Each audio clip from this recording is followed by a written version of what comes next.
It's looking a little bit different in here because I did some rearranging this morning, everybody. So my setup was over in the corner, like right over here. It was in the corner right there. But now all that stuff's right there. Yes, it's my vinyl player. I had Nightmare on Elm Street 2, the vinyl soundtrack for the score of the film playing. Got to get that off. But yeah, I mean it's. I decided to have it a little bit different in here, just to go ahead and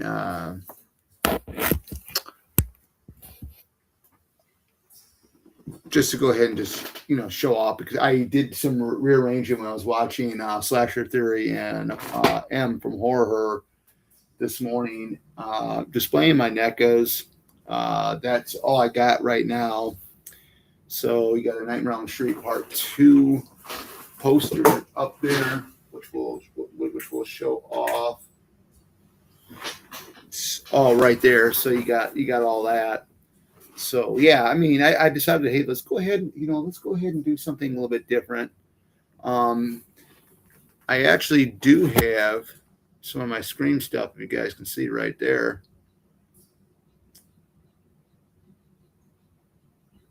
That's what I'm working with now. I still got to get some more cleanup. I mean, I did this like kind of really quick last minute, but yeah, it's pretty cool. It's it's not what I was kind of expecting it would look like, but it looks pretty cool. There's the bedroom door over here.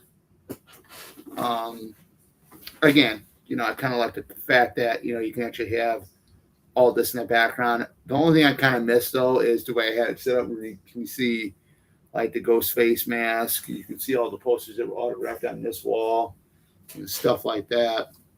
But another thing too, I did have my Scream, Sidney Prescott Scream 5 character poster art print that somebody did on Etsy right there. You couldn't see it because all of this was hiding it all.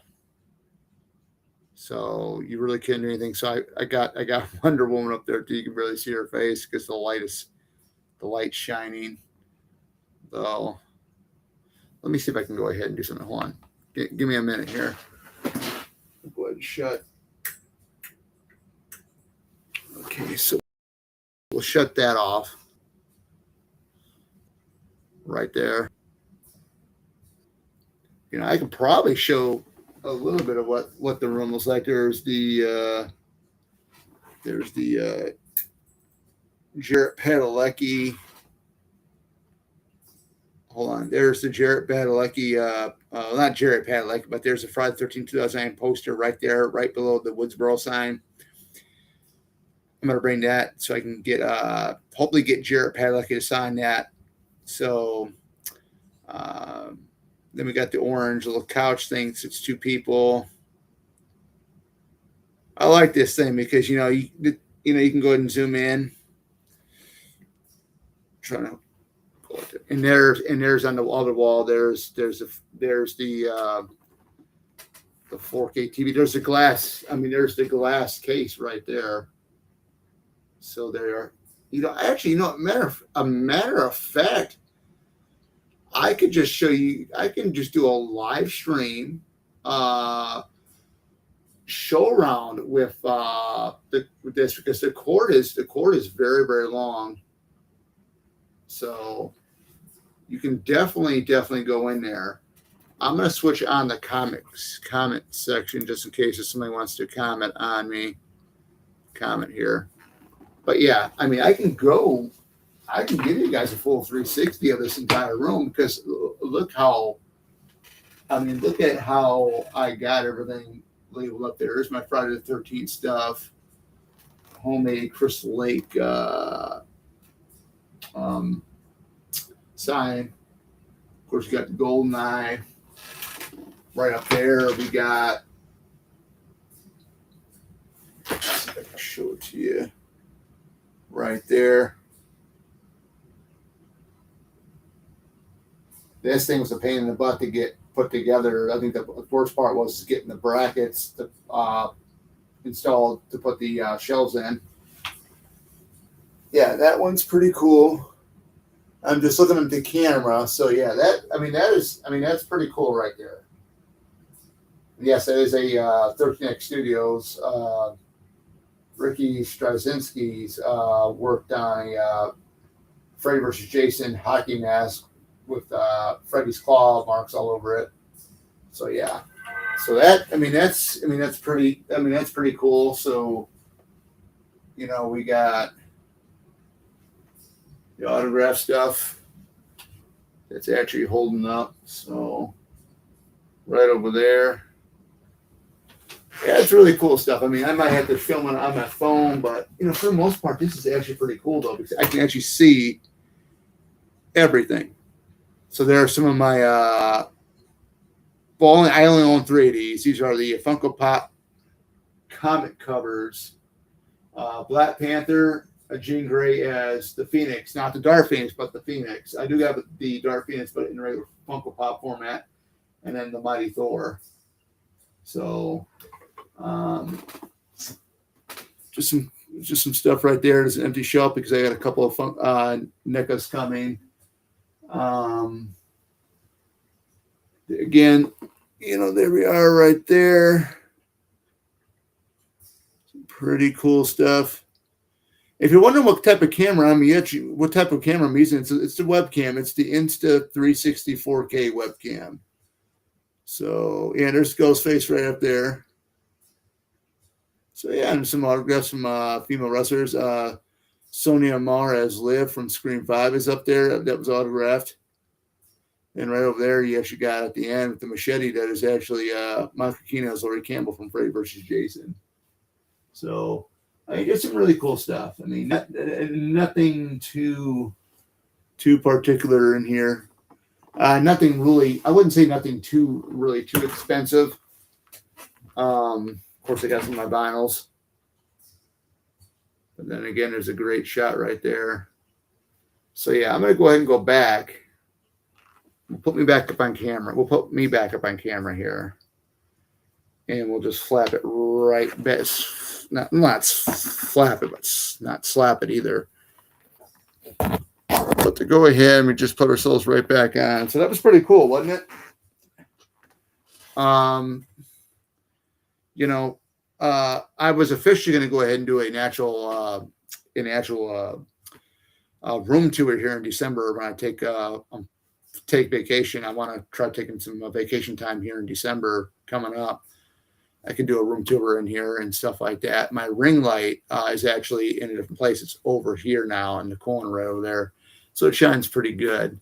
Yeah, I kind of wanted to get, away from the area I was in because, like I said, some of the photos I had were all, blocked because of the gaming monitor was in the way. And again, I'm going to take the vinyl off. So everything's pretty much all in my reach. Pretty much. I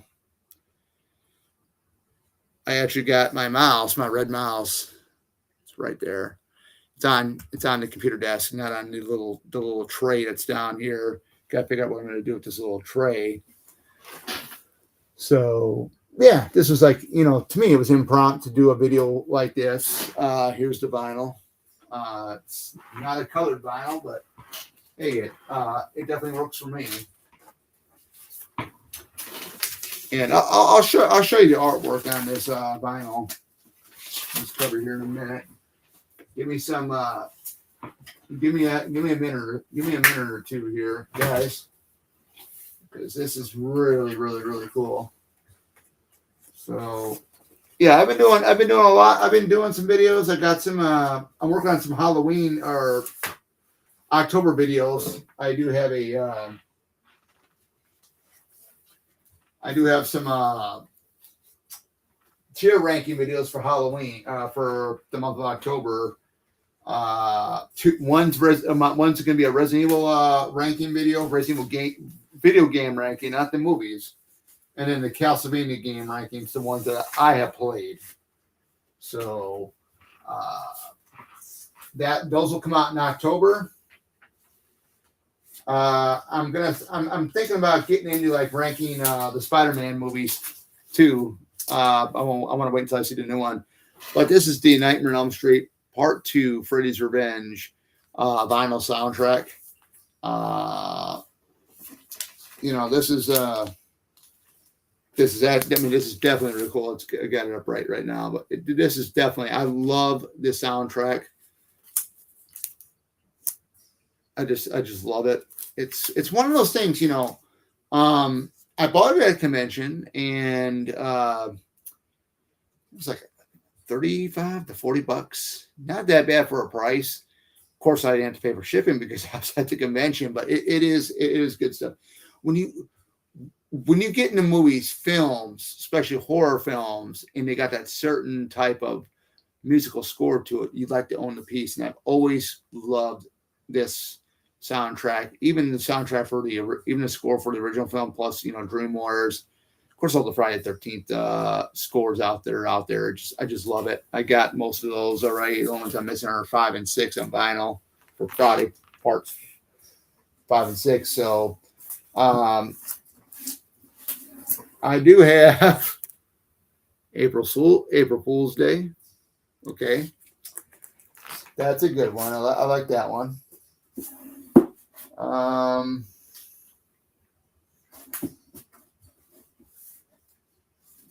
I have some gaming ones though too. I got a Street Fighter Alpha. It's pretty cool. Could probably put that back up on display, but I mean it's all right. Definitely a good one there. So yeah, I mean,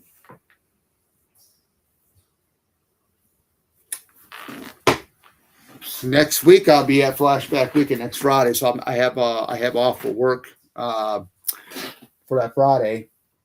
Shut the vinyl player off here. It's also Wi-Fi too. You can actually get it on Spotify. But I took off for Friday of next week because of I'm going to Flashback Weekend. Me and my brother are going up there, and we're just gonna have fun.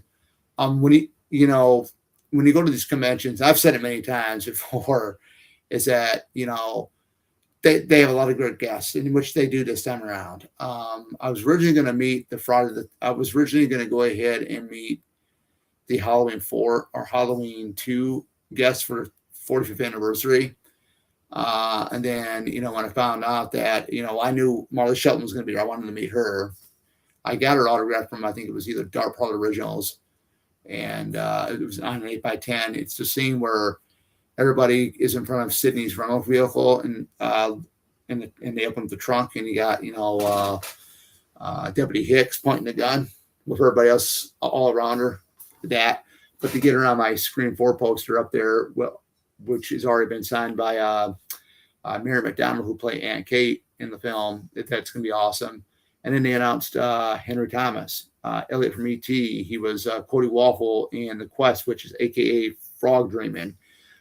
Young Norman Bates in Psycho 4, which I do got the special edition Blu-ray of that, which I'm going to bring to have that signed.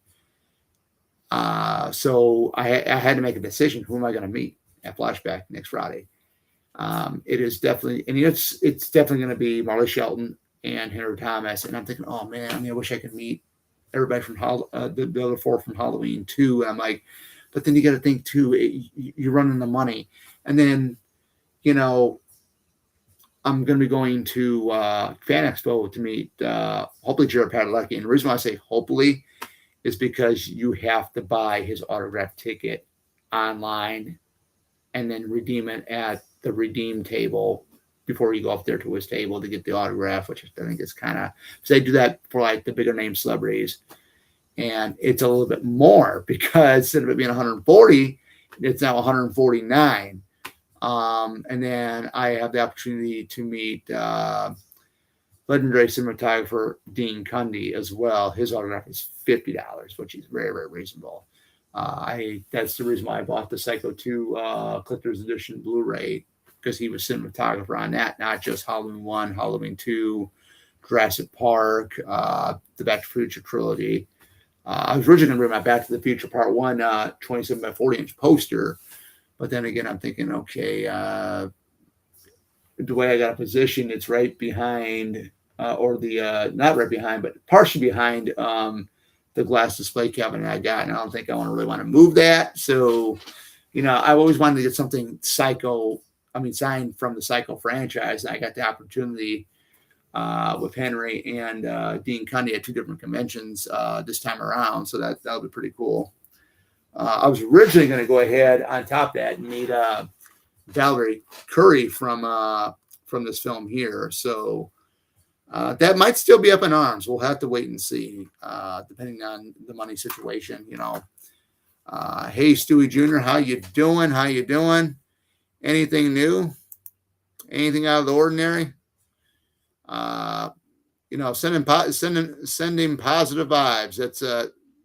That's a huge must right there. I mean, I do want to explain something too. I've always loved positive vibes. I always love that. So when somebody comes on my channel, I really want people to respect, because this is a place where everybody's welcome, no matter, who you are and whatnot. So that's the main thing. So I'm glad you're here with me. Yeah, I'm glad you're watching. I don't get a lot of people in the area here where I'm living at that like this kind of stuff, the horror films and all that other stuff, and it's kind of sad, but, thank goodness we got YouTube. Thank goodness, for M from Horror. Thank goodness we have Slasher Theory. We got Shell from Shelby Suspect. Great people. I had a blast today, because of weather. I could have went out kayaking today. The weather was, in the mid 70s, but it was dark, rolly clouds. You don't want to travel with a kayak knowing it might rain. But hopefully we do get cooler weather again for a weekend, and then we can go ahead and I can go ahead and do the outdoor stuff. That's the reason why I'm able to do the early morning stuff now. But not for long, though, because once that weather hits nice weather, I'm going to be out kayaking on lakes, getting some animals, fish, and stuff like that, all on camera. So good. What are your thoughts on Ryan Gosling as the new Ghost? They officially confirmed him. I didn't know anything about that. I mean, Stewie, when did they officially confirm Ryan Gosling as the new Ghost Rider? Is he playing Johnny Blaze or Danny Ketch? Because I love the Ghost Rider films that Nick Cage was in, particularly the first one with him and Eva Mendes. I really like that one. It is by far, besides the first X-Men film, it is by far my favorite Marvel movie before the MCU kicked off.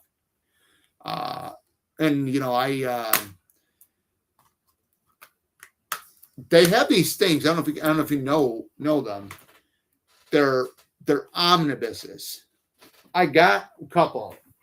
I got a big giant one. They came out with the Danny Ketch Ghost Rider Omnibus Volume 1 and 2. This is the Claremont New Mutants Volume 1 run, and look how thick that thing is. The X-Men universe is so big. The comic universe is so big. I mean, I can have a whole entire shelf full of X-Men omnibuses, which I did at one point, but I had to sell them in order to get my part of the down payment to buy the house from my landlord, which was a shame. I had Excalibur Omnibus Volume 1. I had the Uncanny X-Men Omnibuses Volumes 1, 2, 3, 4. And I think that was it, because they came out with 5. I never got 5.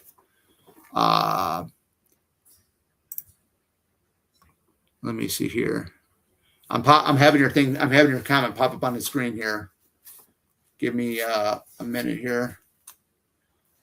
Do they know when they're going to start filming? Do they know when it's going to come out? And is he playing Johnny Blaze? They didn't say. Did they ever mention if he's playing Johnny Blaze or Danny Ketch? Because if that when they announce it, man, I'm going to be there day one in theater. I'm going to see it because he is. I'll tell you who my favorite Marvel characters are since we're talking about Ghost Rider here. And my top 5 are Spider-Man, Captain America, Ben Grimm, the Thing from Fantastic Four, Storm from the X-Men, Black Panther, and if I put a 6th in there, it'd be Ghost Rider. So my top 6 favorite Marvel characters of all time. So there you are. And, I mean, there's a lot of females out in that group because most of them are from the X-Men, but Storm has been my favorite X-Men of all time. But Ghost Rider coming back, the visual effects were good for Spirit of Vengeance and Ghost Rider from 2007. They were both good. But, you look at Spirit of Vengeance, he had that really burnt up, crisped up skull head when he didn't have that in the first film. But either way, I like both versions. I love it when he becomes, I forgot what they call that, was it the Spirit of, not Spirit of Vengeance, but Spirit of Justice, whatever it was, when he had the blue flames, when that popped in. Because that was pretty cool. The other omnibus I have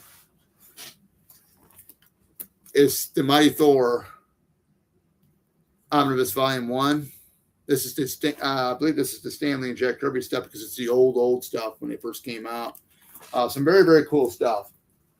And that's an alternative Dust Jacket because he does not have that costume in the comics there. I would like an Invader Zim or a Courage the Cowardly Dog movie. That'd be pretty cool. I've heard of Invader Zim. I would love to see a Mega Man movie. I'm not talking about a live action. I'm talking about along the lines of what the Super Mario Brothers movies were, the new ones, not the one from the 90s, but the current one. Super Mario Brothers and Super Mario Brothers Galaxy. I'd love to see a CGI version of Mega Man for a movie. I've been waiting for that for a very long time. Or even a Castlevania movie for that matter. That'd be a pretty cool Castlevania game. That'd be really, really fun to see done. What is your favorite 90s? My favorite 90s cartoon, obviously, growing up, I wasn't much into comics at all, and it is comic book related. I wasn't much into comic books too much. I collect some of them from here and there. I knew Spider-Man for Big Deal and stuff like that. But a friend of mine that I knew, he said, man, you got to check out this X-Men. You got to check out the X-Men. I said, what the heck is an X-Men? They're mutants. They're superheroes. They were born with their abilities. So I tuned in on Fox Family Kids. It was on Channel 12 back in the 90s. It was I think it came on around like 10 a.m. in the morning or so. Fox Kids in the morning. And the cartoons would play from like, I think 7 in the morning, I think until 1 in the afternoon.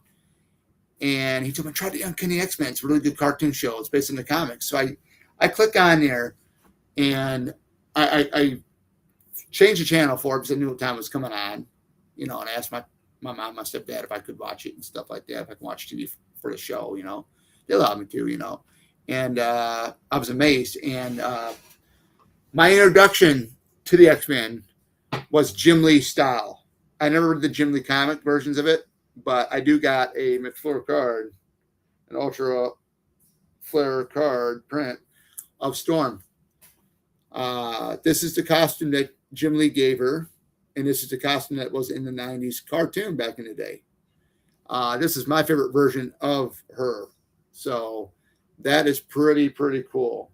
And I also have like an alternative comic of her when she had her own comic storyline. She's in the black costume. So there we are. Very, very cool. That was my favorite cartoon from the 90s. I think a pup named Scooby Doo was in the 90s. Is when Scooby, Shaggy, Daphne, Velma, Fred, they were all little. That was another favorite of mine in the 90s. The Beetlejuice one was pretty fun as well. I really enjoyed that one. Yeah, she is an awesome character. She's my favorite X lady. So I'm hoping we get her in the X-Men movie that's coming out supposedly in 2028. So we're gonna have to wait and see who's gonna play her. But I'm gonna have to look that up about the Ghost Rider stuff, man. That's gonna be cool. Um, I remember Topher Grace was I think the actor's name was Topher Grace when he was in Spider-Man 3 with Tobey Maguire as Eddie Brock Venom. That was pretty cool. The only thing is he didn't have the long tongue like the Tom Hardy Venom films did. But that was really fun to see that. Uh, to me, the only two Venom movies that were really great were Venom, Let There Be Carnage, and that was it. The other one, the third one, wasn't that great. But I can deal with that.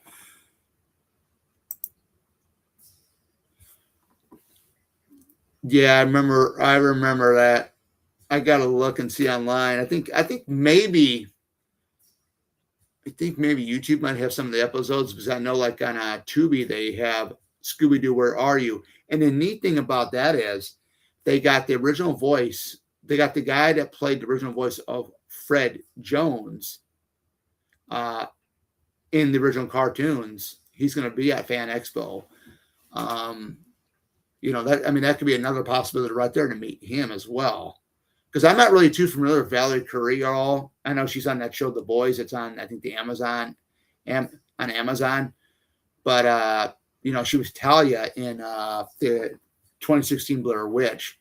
But I thought about maybe meeting Frank Welker, the voice of Fred from Scooby Doo.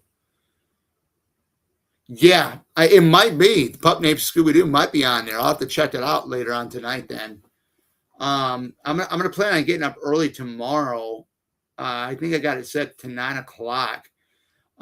They just announced and revealed the fisherman from the I Know the Last Summer movie. He's getting his own Ultimate Nega figure for the very first time, and you guys will find out if I am getting it or not.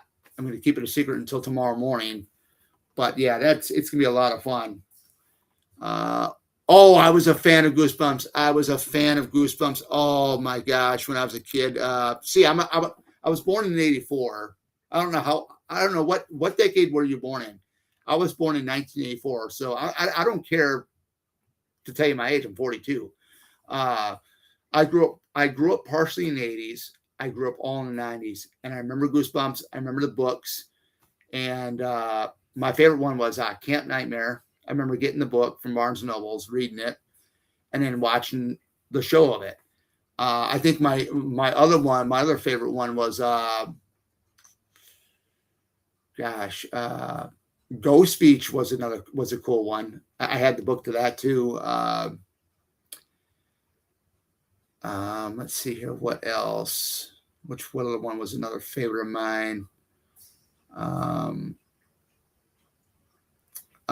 It Came from Beneath the Sink. The Scarecrow Walks at Midnight. I love the Scarecrow that walks at midnight. That was a fun one to watch. I really, really love that one. I'm gonna have to. Now you're getting me going, man. I think what I'm gonna end up doing, maybe, is watch some of these episodes like Scooby Doo and Goosebumps and live stream it on the channel here and just have some fun with it. Do something very short instead of doing like the movies, a lot of the movies. Because now I got Peacock, I can watch all 15 seasons of Supernatural with Jared Padalecki and Jensen Ackles. So we might do that too sometime down the road. They're 43 minutes an episode. But definitely, man, you give me some good ideas here for some live stream commentaries.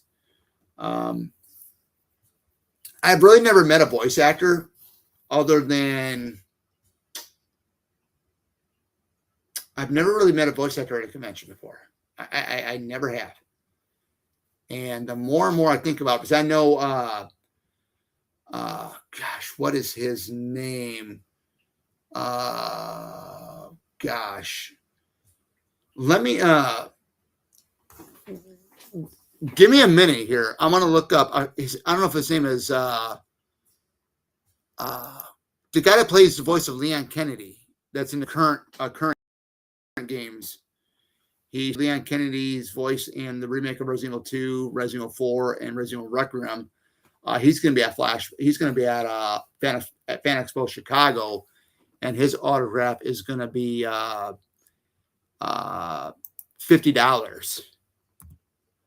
I think it's Nick Apostolides. I think. Yep, Nick Apostolides. And I'm probably mispronouncing that name. Yeah, he's my age. He's 42 years old. He's 3 months older than me.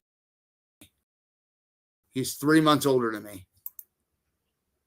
Yeah, so he's going to be there. His autograph's going to be $50. Frank Welker's is going to be $80. So there's a difference between these two voice actors. One's a legendary voice actor from Scooby-Doo, and the other one plays the voice of Leon Kennedy.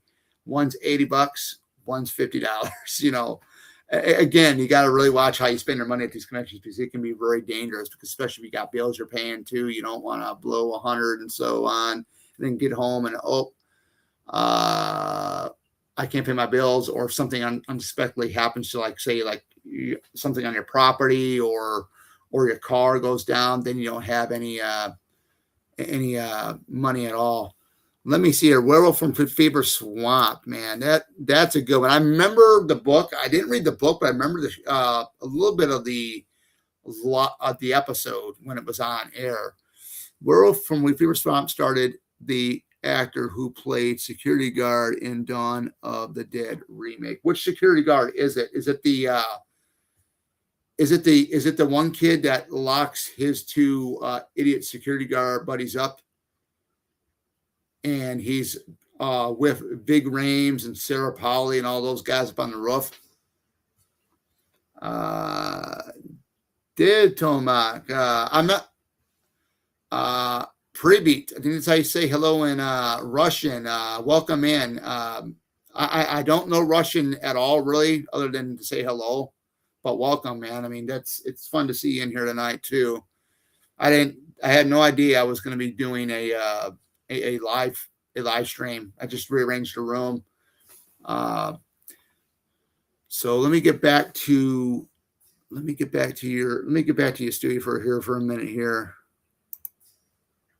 Let me get back to you, and then I'm gonna get out of here. I'm gonna stay on. It's 9:30 now, so I'll stay on here until like 10 o'clock because I'm gonna do a little bit of some exercises because I haven't exercised all day for stretching my body out. Supernatural episode with Scooby-Doo was a favorite of mine. I heard about that. I did see some of that on YouTube. That was a blast. Just seeing that. You know, and I love Scooby-Doo. I love everything about it. You know, my introduction to horror films is, you know, Friday the 13th. I know Emma's supposed to do a couple of live stream videos with me on her channel. I think one of them is we're going to be talking about Friday the 13th. And then the other one, I think I might be on her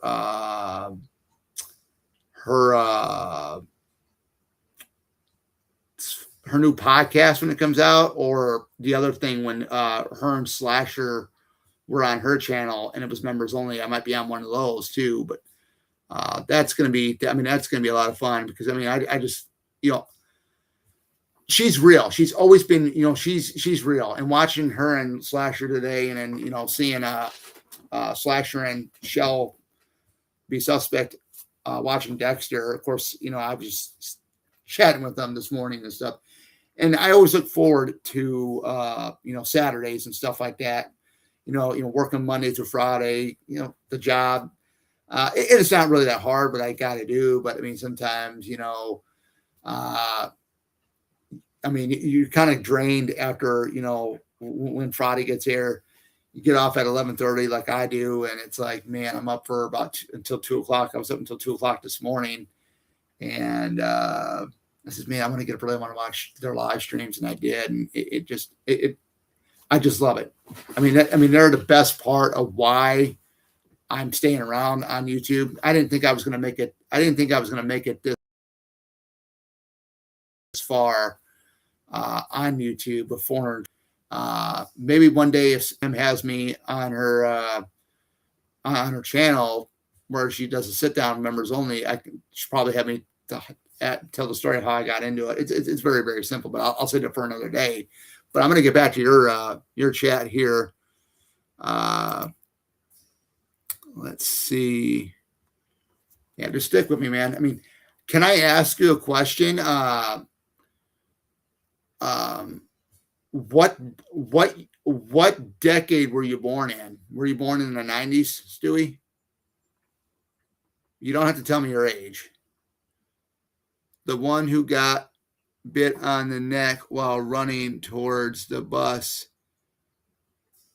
Oh, you talking about the guy with the beard and mustache with the hat on? CJ.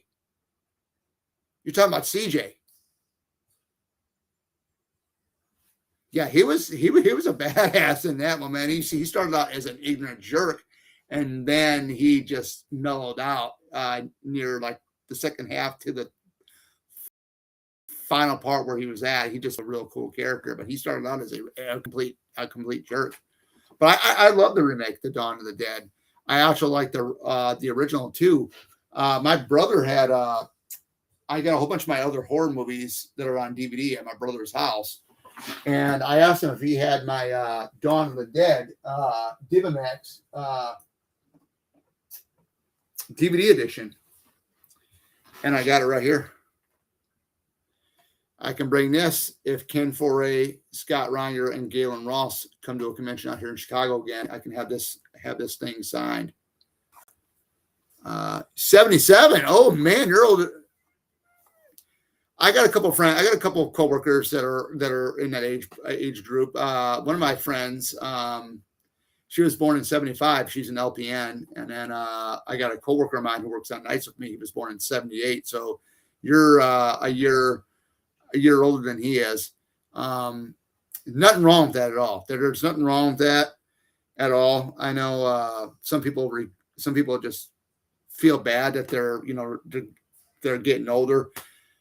I've looked at it many times too. I mean, me being 42, and I'm like, it's you get to a certain age and you're going to end up having health problems. I know my days of seeing a hospital bed is not over.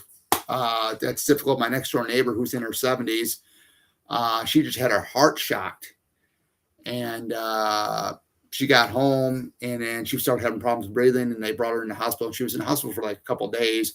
She had fluid around her heart, so it's been a shame. And of course, her family they don't do anything for her at all. I get her mail for her and stuff like that. It's we had a tornado that hit her on March 10th, and she had her church members come out here and clean up her backyard, and none of her family came over to help do any of that out, which is sad. It really is sad. But yeah, it's unfortunate that the way the world we're living in today, nobody seems to care. Now, I made my mistakes a lot. I mean, I was a very shy guy. Still am a little bit around people I don't know too well, but I've opened up a lot too as well. But my biggest mistake was being afraid to speak to people early on in my life. I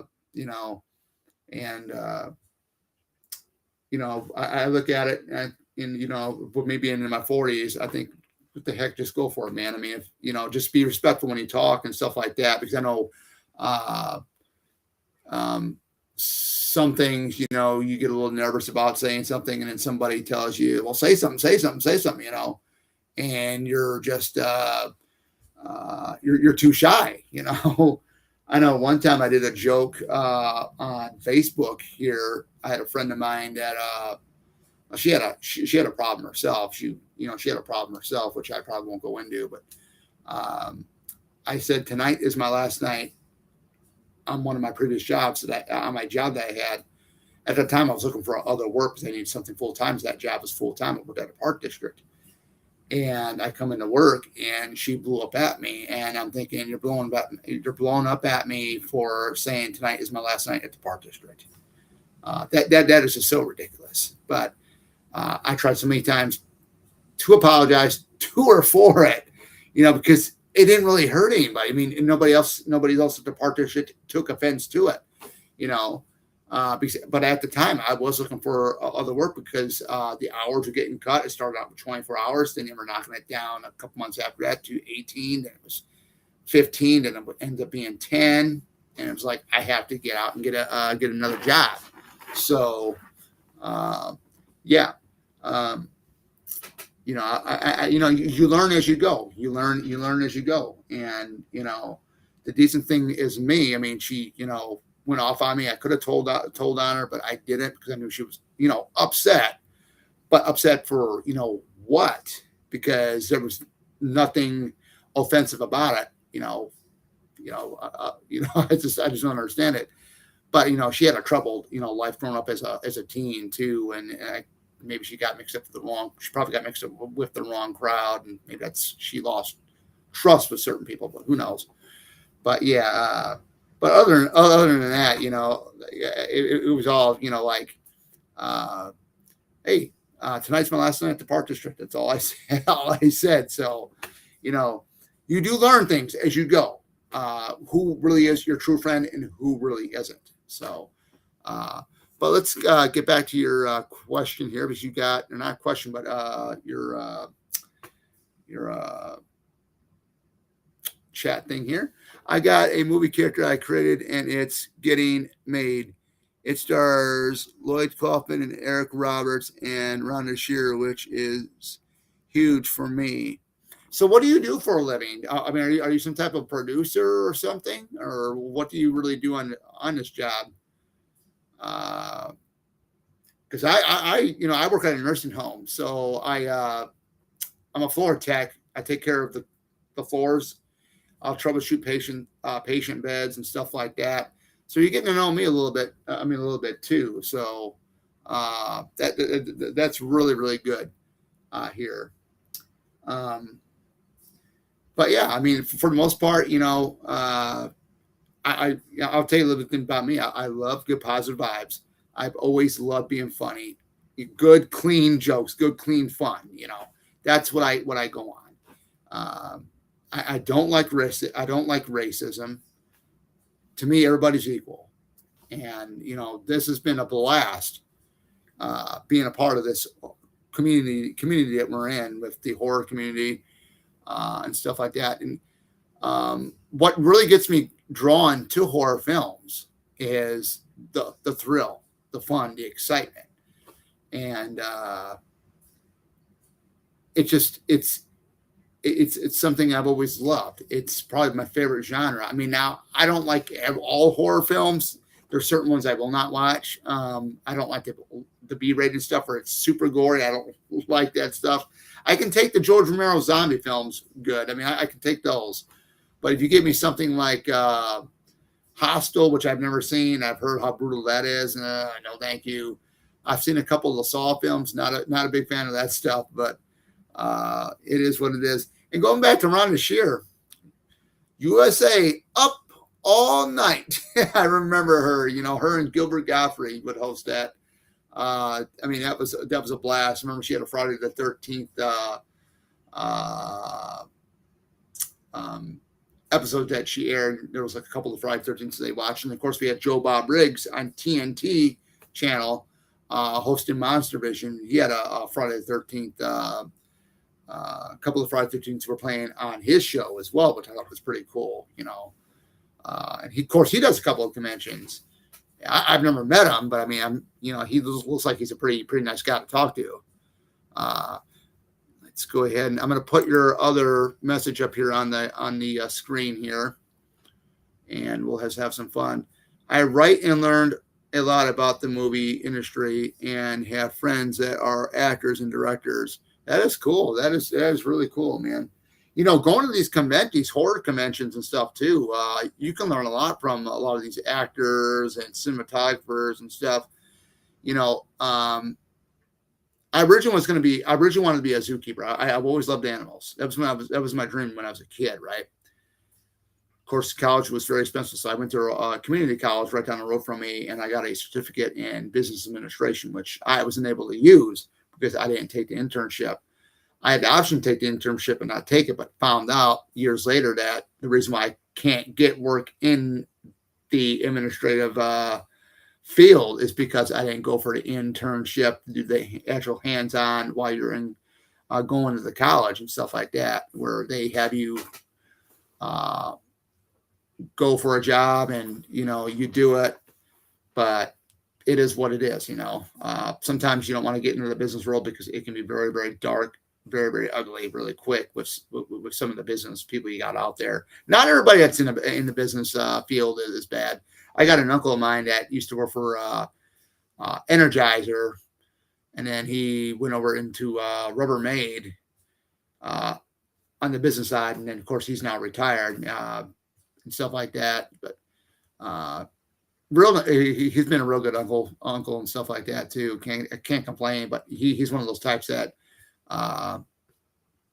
he wasn't this rich snobby business type guy. Which I'm very thankful for, but you do get, a lot of that, dark stuff with the business world where, hey, you're up with the big boys now, forget your lower class friends that you got us now. We're your real friends and stuff like that. You get a lot of weird people that like to try to manipulate and corrupt you and stuff. Let me see here.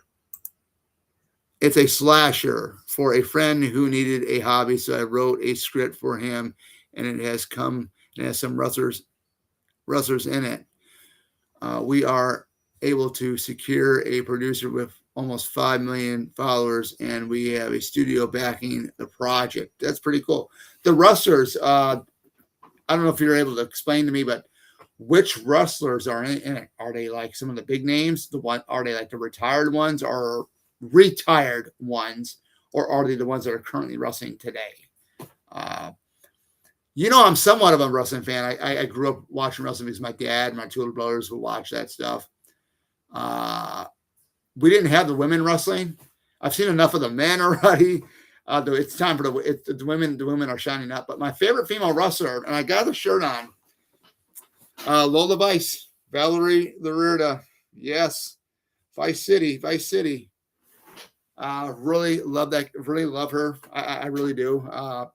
And she's a natural real fighter too in real life. I mean, her whole entire family, they're all martial artists. So, I mean, that's really, really cool. Okay. I want to make a zombie flick. Now, could I ask you about the zombie flick really quick? Are they going to be walking zombies, or are they going to be running zombies? In other words, what they call them in the Resident Evil 1 remake, they call them Crimson Head zombies because they run. I always thought the running zombies were the scariest. Ace Austin from AEW is going to be in there. The Ace Austin. Wow. That's amazing, man. I have never met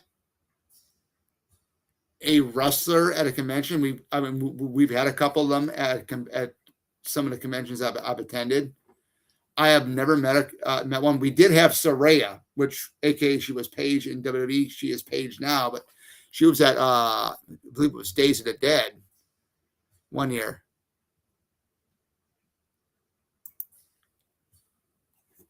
Is it a female Japanese wrestler? Because one of my all-time favorite female Japanese wrestler is Mina Shirakawa from AEW. I just love Mina. And Mina is close to my age, and she's just so full of life, and that's what I like. Mina is definitely the best when it comes to AEW. Romero style zombies. So they're the walking ones. Okay, that's pretty cool. That's pretty cool. Have you ever seen that one Now, which is your favorite out of the Romero movies? We're gonna count everything everything from the original trilogy, which is Night, Dawn, Day, all the way up to Land, Survival, Diary of the Dead. My favorite, and I love the original Dawn, but I really like the original Day of the Dead from 1985 um, with Howard Sherman, who plays Bub, and he's going to be at Days of the Dead Chicago in November. So I might meet him. We'll wait and see. We'll wait and see. My buddy who is making it was in the film starring Nikolai Volkov, man. I mean, he's a legend. I think he's a Hall of Famer, isn't he? Back in Hulk Hogan's day when it was the WWF era. I remember those days, man. That was when wrestling was pretty good for the most part. And then you get to the Attitude Era, which was insane. And then now you get to the now era where we're at, which is good. What is your take on female the women's wrestling that's in AEW and WWE and so on? Do you think women should be allowed to wrestle? I think they should. I mean, they're just equal to us guys. That's my opinion. Land of the Dead was great. Yeah, Land of the Dead was fun. I mean, that was a lot of fun. I heard that Eugene Clark, the one zombie in that, I've heard stories. He's kind of odd to me at a convention, just very, very odd. But overall, I mean, his character in that was kind of cool. He's basically the leader of the zombies, pretty much. But I mean, I just love the fact that we were able to get I think what 6 Romero zombie movies, and they're very memorable for what they are and what they stood for, which is really, really cool. And they're not really scary either. The zombie movies, for at least me, they're not. But I think when they start running, like in the Dawn of the Dead remake and Day of the Dead remake from 2008, that was pretty freaking scary. But because I mean, they're gonna run you over. I mean, you better run, or else they're gonna get you. But yeah, Charlotte Flair is I 100% agree on Charlotte Flair, and I'm gonna tell you why she's overrated. In my opinion, I'm pretty sure everybody would agree with this. Her father, Ric Flair, what was he? 16-time world champion, right? So okay, we're gonna bring in Ashley. We're gonna bring in Ashley Flair. That's Charlotte's real name. We're gonna bring in Ashley in. It's gonna be called Charlotte Flair. She's Ric Flair's daughter. Let's capitalize on this. Let's make her the female version of him. And I forgot how many times she's held the women's title already, but she's pretty close to her father already in that same record when he was a wrestler. I think she's got to be close to 16-time women's world champion. She's got to be close to it. And she is overrated. I like how they gave her the backseat now because she was teaming. I think she's still teaming up with Alexa Bliss. But she's not really going for the women's title from what I know. I haven't kept up with her, but she definitely isn't my favorite. I mean, if I had to pick between her or Alexa, it would definitely be Alexa Bliss all the way around. I mean, Alexa got to work with the late, what's his name? Oh, God, it's bugging me now. He was the Fiend. Shoot.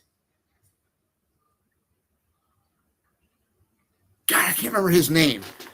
I don't know if you can help me out here. Not Wade Barrett. Wade Barrett doesn't look nothing like him. Shoot, I can't remember what the guy's name is now. I got a memory blank here. And she uses his move, this Sister Abigail, which I thought was really cool. Gosh. Alexa Bliss and Luna Vachon and Sensational Sherry and Miss Elizabeth were favorites. Yeah. Miss Elizabeth, she was really beautiful, man. She really was. It's sad what happened to her. It really was. I think for the longest time, everybody pinpointed everything on Lex Luger for ending her life. But yeah, I mean, Sherry too was really cool. I remember that. I don't know if you remember that one scene when it was when Andre the Giant was still in the WWF. This is before his health really deteriorated. Is when he was looking for a new manager, and I think they were in a bar or something, and she wanted to be his manager, right? And what does she do? I think he picks her up, puts her over his lap, and he just slaps her butt. That was pretty funny, man. Andre was pretty funny, I mean, I love some of the promos he did. Just sad, man. It's the disease, the growing disease that killed him. Died in his sleep in 1993, man. Wade Barrett. God, yeah, not Wade Barrett. It wasn't Wade Barrett that she teamed up with, that Alexa Bliss teamed up with to be, part of the Wyatt family. It was Bray Wyatt. Yeah, that's who it was, Bray Wyatt. When she teamed up with Bray Wyatt, she became she inherited his trademark move, the Sister Abigail. You know, and that was that was pretty cool. I mean, that was pretty cool. Of course, he died young too, man. He was, I think, about a year or 2 years younger than I was. But yeah, I mean, it's pretty fun, man. I mean, just seeing some of these wrestlers. My best friend got to meet Trish Stratus at Days of Dead Chicago one year. I almost had an opportunity to meet. I was going to have an opportunity to meet Kane this November, but found out that he's only going to be at Days of Dead Chicago in November for Saturday only, and we're not going Saturday, we're going Friday. I'm like, oh man, yeah. I mean, Glenn Jacobs, man. I mean, I wish I could have met him, but it is what it is. You can't meet them all, I mean, if you keep going to these conventions more and more, you might get to meet them again on a second run, eventually, depending on how old they are. I missed the opportunity to meet Ted White and Richard Brooker. But hey, I was lucky enough to meet Steve Dash before he passed, man. That was really cool. It's just one of those things, man. I mean, be thankful for the ones that you've met at these conventions, because you might not get a chance to meet every single one of them. And I did make a list of all of the Friday 13th alumni who have passed, and there is quite a few of them that are gone already. So whenever there's a Friday 13th guest, that are coming to Chicago, and they're coming to the day, if they're going to be there all weekend, so that means they're there from Friday through Sunday, I can meet them. And Jarrett Padalecki, of course, was in the 2009 reboot remake of Friday the 13th, and I get a chance to meet him. The only tricky part is you have to buy his autographed ticket, so hopefully they don't sell out of them, because in the next paycheck I'm gonna buy the autographed ticket and then have it redeemed there at the event. So yeah, it'll be really something to see what happens there with it all. Yeah. I don't know. I mean, I just, some celebrities I will not meet. My brother met Corey Feldman. He's going to be there at FANX, so I have no interest in meeting him ever. But I just, everything that's going on, everything that has, gone on with him, I've seen him on the Jamie Kennedy show, and that was kind of like a heated debate a little bit between the two of them. And I'm like, when my brother met him, I was right up there. He never said one word to my brother. He just signed while he was vaping, and that was it. So, I know he had a rough childhood. I know he had some stuff going on. He had some awful things happen to him on the set when he was a child and stuff of certain movies, but I mean, that's perfectly understandable. But when you're there for your fans, man, please say something to them. I mean, that was me. I'd be saying, hey man, what's up? Hey, how you doing, man? I mean, how you doing? They enjoying the convention, stuff like that. I've had an actress I met, particularly. I don't really want to say her name, but I went up there, met her, got an 8x10, and I told her I was there, and I was there at your Q&A. I was in the back watching. She says, "Thank you, thank you, thank you." And I was talking about her one movie where she plays a psychotic coworker to this one character in the movie. And right when I said that to her, it was like, "Okay, I'm done with your autograph. Go on, get out of here." Stuff like that, And she doesn't like being filmed at her table either. I found that out because I was watching a couple of YouTube videos of people meeting her, and she would throw a fit about that. Which, you're being filmed anyway for your Q&A. You're being filmed anyway for your Q&A. But what is the difference why a fan can't film me at your table signing?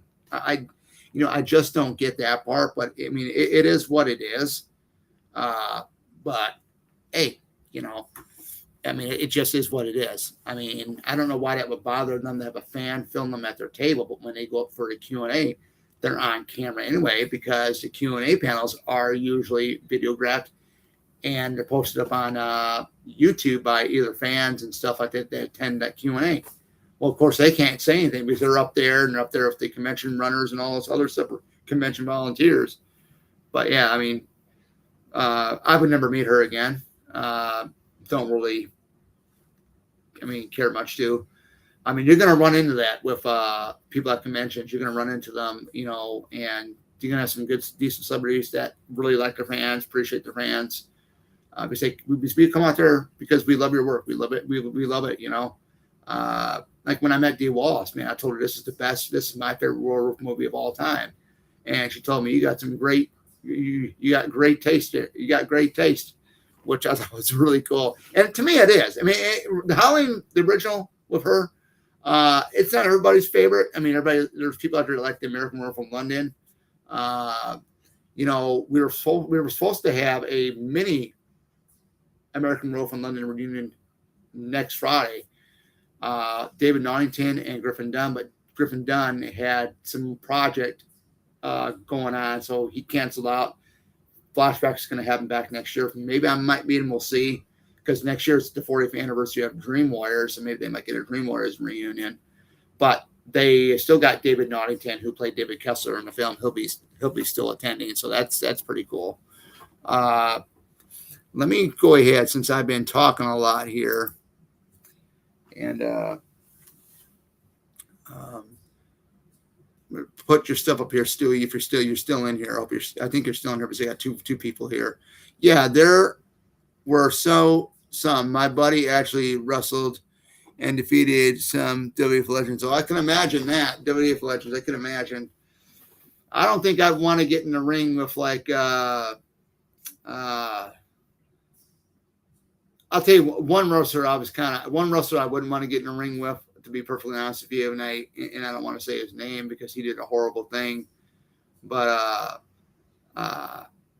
watching him, how aggressive he was in the ring, man, he was trained by Stu Hart. I'll give you a hint there. I mean, you guys probably know who it is. It's Chris Benoit. I was a big fan of his up until the point when he did what he did, and here's one guy that would get in the ring, and my stepfather did not like him. And when he'd see him come out and Chris be like this with his neck, walking out to the ring like that, getting ready to really tear into his opponent, and my stepfather was just like, I can't stand him. He's like some type of smart ass. Look at him, And, at the time, I think that, that's what Chris Benoit's character was. Unfortunately, there was a lot of problems outside the ring. And, unfortunately, but he was a very scary wrestler. I mean, I would not want to be a wrestler fresh out of, wrestling school, or if I was a veteran wrestler, I wouldn't want to be in the same ring as him, because the way he would do like chops and everything else like that, it was lethal, man. He would just really put force into that. But, it's his son, his oldest son. I didn't know he had an older son. I thought he had his younger son with Nancy. I thought that was his only child, but it wasn't. He had a son from another previous marriage, and his oldest son looks just like him. It's scary, you know. I mean, but yeah, I remember that night he was supposed to wrestle CM Punk for, I think, the title, and they replaced Chris Benoit with somebody else. They replaced him with somebody else, and CM Punk wrestled that person instead. But that would have been an awesome, you know, thing. And you know, CM Punk is from Chicago, Illinois, and I'm here in Illinois myself, so I'm an hour away from Chicago. So yeah, I would have loved to see that match, the Red Wolverine versus CM Punk, and that would have been a cool match. But unfortunately, we didn't, and it's very unfortunate that there's been debates whether he should be in the whether Chris Benoit should be in the Hall of Fame. I have, you know, different debates about it myself. I honestly don't think he should be, but because people are going to remember what he did, you know, but it's not about what he did. It's about what he accomplished in the ring and stuff in his career. But to honor somebody that did what he did, it's horrible. It's horrible, man. Probably the most horrible thing that in the history of wrestling itself. I mean, besides the Owen Hart death in '99, but yeah, and I don't agree, and I do not disagree with Owen Hart's widow and his kids. They don't want Owen Hart in the Hall of Fame at all, which I kind of agree with it. You know, I mean, I kind of agree with it. You know, I mean, you know, Vince McMahon is a shady businessman. I mean, I never liked him from the start. You know, it's I mean, just the way he ran things and stuff like that too. I mean, you could have had Shinsuke Nakamura and Asuka, who won their individual Royal Rumbles that one year. They could have won their WrestleMania main events. You could have had, first time ever, 2 Japanese wrestlers win their you could have had, first time ever, 2 Japanese wrestlers who won their individual Royal Rumbles that year go on to WrestleMania, which they did, and win the women's title and the heavyweight title. You could have had history made, but Vince didn't want it, and that's the problem I had. Now, I don't like the way, you know, he treats the foreign wrestlers. I don't, you know, it's just, you know, I mean, and then when he put, like, I forgot the one Russian wrestler that they had. You know, Vladimir Kozlov, I think that's what his name was. I didn't like the fact when they put in the whole Russia versus USA shit in there. I didn't like that. To me, there was no need. We're beyond that. Everybody's equal. Everybody's a human being. Why do we have to go backwards and discriminate against somebody because they're from this country? That is just so wrong. And that's one thing I did not like. I don't think they have that kind of crap going on in WWE today. Thank God.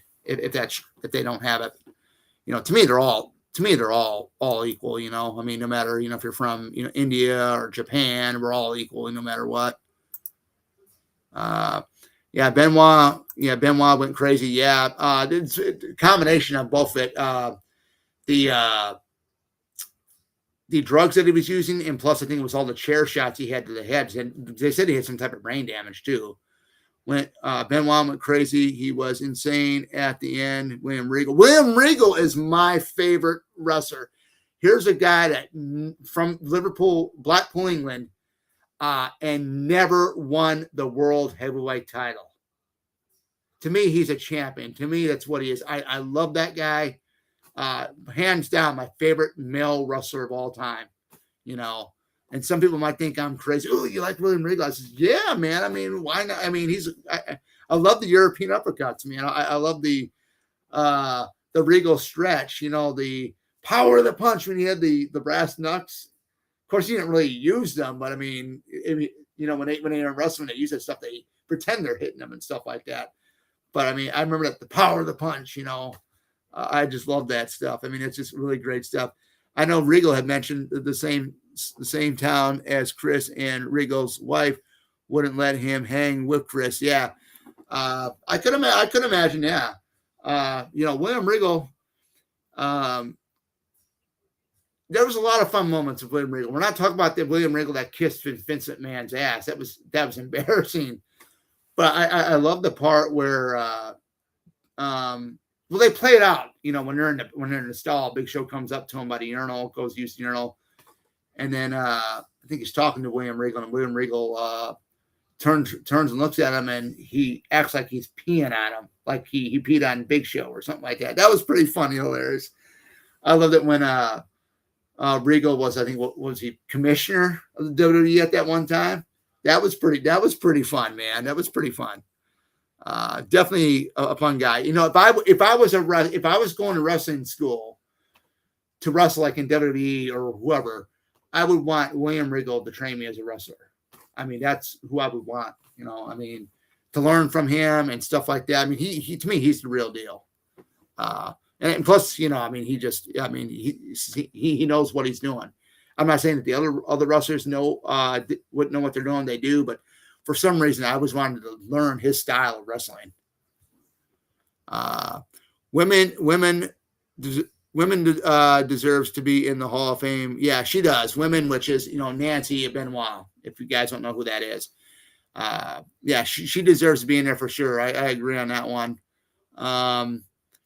Rick the Model Martel deserves to be in the Hall of Fame. Yeah, arrogance. Those shades with the blazer coat that he wore with the neck, the bow tie and stuff like that. This is right after him and Tito Santana. Tito Santana, when Strikeforce fell apart, Rick Martel went bad or heel is what they call it, and was the model. Rick Martel. He needs to be in the Hall of Fame. That's who needs to be in the Hall of Fame, guys. Honestly, yeah. I mean, I'm trying to think who else needs to be in the Hall of Fame. Who hasn't been all right besides Rick the Model Martel.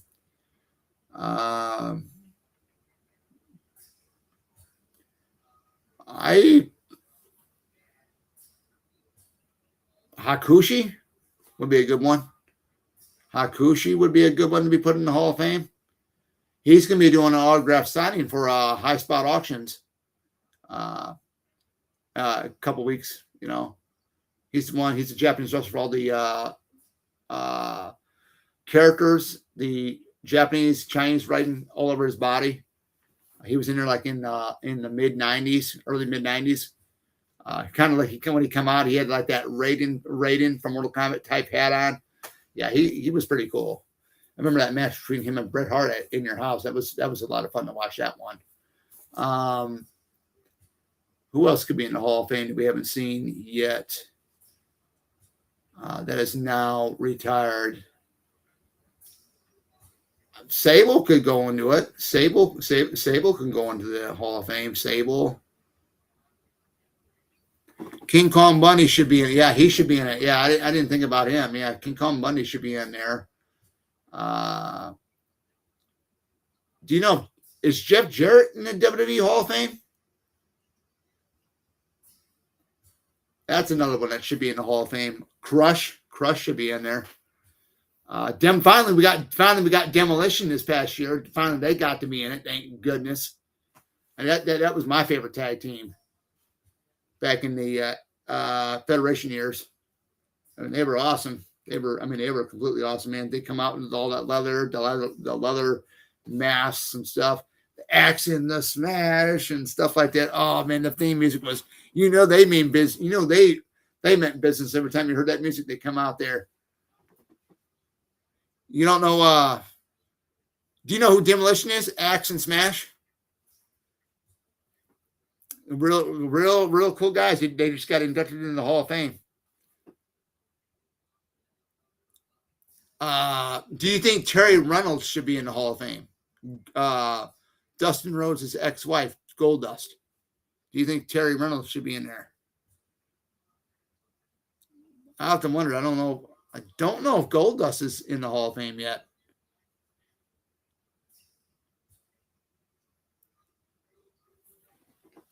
Not really sure about that one. But yeah, I said I was going to go until 10 o'clock, but we're 12 minutes into 10. We'll just go here for a little bit more. This is pretty interesting to have a discussion with you.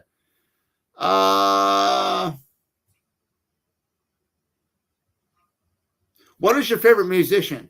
Do you got a favorite musician? Yeah, Bray Wyatt is found to be in there, but he didn't get enough time to tell his story. Yeah, he didn't get enough, but I think they'll put him in. I mean, he should at least go in there. I mean, if they were able to put in, I think William the Refrigerator Prairie, who played for the Chicago Bears, they can put Bray Wyatt in there. At least that's the way I see it. Because William Prairie was only at a WrestleMania, and that was it. I think they put LT in there, the one that had that match at one of the WrestleManias with Bam Bam Bigelow. I think he might be Lawrence Taylor. I think he might be in the Hall of Fame. Yeah, he was great. Goldust was great the first time. You know, I'm going to demonstrate to you. Goldust. Remember Shattered Dreams? He'd get him in the turnbuckle, put the leg spread out on the second rope or the middle rope, and he'd run and kick him in between the legs. Oh man, Shattered Dreams. I love that. But yeah, he got silly when they kept bringing him back, and it was just it was terrible. You know, I think Dustin Rhodes. I think he kind of realized it was kind of ruining his. I think it might have been ruining his career or something. I'm not sure. Because I remember when he showed up on WCW Nitro as 7, you know, and he kind of the promo that he gave. I think it was a very serious promo. I don't think it was even scripted, you know, when he did it like that. But he mentioned that he was Goldust and this ridiculous outfit that he was in, the long black trench coat, the hat, the white face. He looked like Billy Corgan from the Smashing Pumpkins a little bit. His face makeup and character really rocked. Yeah, it was. Do you remember that? Was it WrestleMania 12? Where it was him and Roddy Piper in that street fight. That was fun to watch. That was hilarious, man. I remember that one. I remember sitting there watching it, and here's Roddy Piper in the middle of the back alleyway of the building where they're having WrestleMania. I think he's with a baseball bat and stuff, and here comes Goldust in a golden colored scar, trying to run him over and stuff like that. I mean, they really went at it. That was my favorite match of that WrestleMania that year. I mean, that was a lot of fun. I mean, they sure the hell don't make them anymore. I mean, it's a shame, but you got to wonder how much longer could they go on with wrestling. You know, the one thing is, in my area where I live at, I don't see anybody wearing wrestling T-shirts. I used to when I was a kid growing up out here, going to school and stuff. People would wear T-shirts. They would have a Rock T-shirt, Stone Cold, DX shirt, all that stuff on. But they just don't. They don't do it anymore. I have to wonder if wrestling is becoming a thing. Not a big thing with a lot of people, but you got a lot of people that watch it. Like, and you see the AEW crowd. There's a lot of people in the crowd there. A lot of people for WWE. You know, stuff like that. That was awesome. I remember Dustin wrestling in WCW on the back of a moving flatbed truck. Oh yeah. I think I might. Yeah, I think I might have remembered that one. Yeah. And then you know his dad, the American Dream. I'll never forget that. When he had the polka dot trunks on, and then Sapphire was with him at the time. I'll never forget that. And long rest her soul too, man. She's gone too, along with Dusty.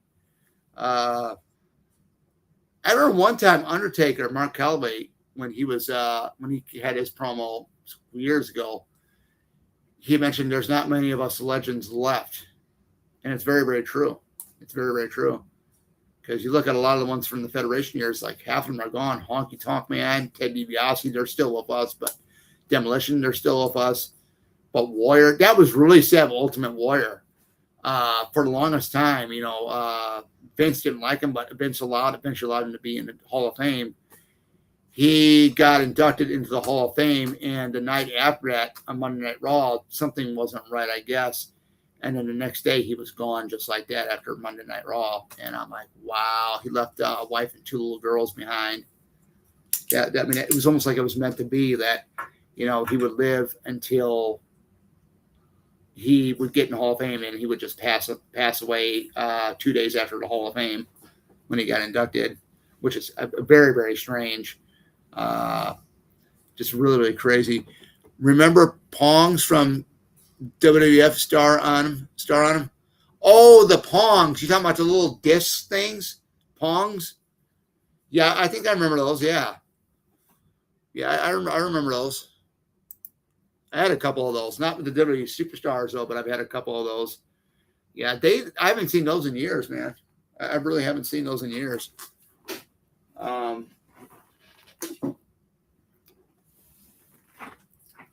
do have a question for you, though.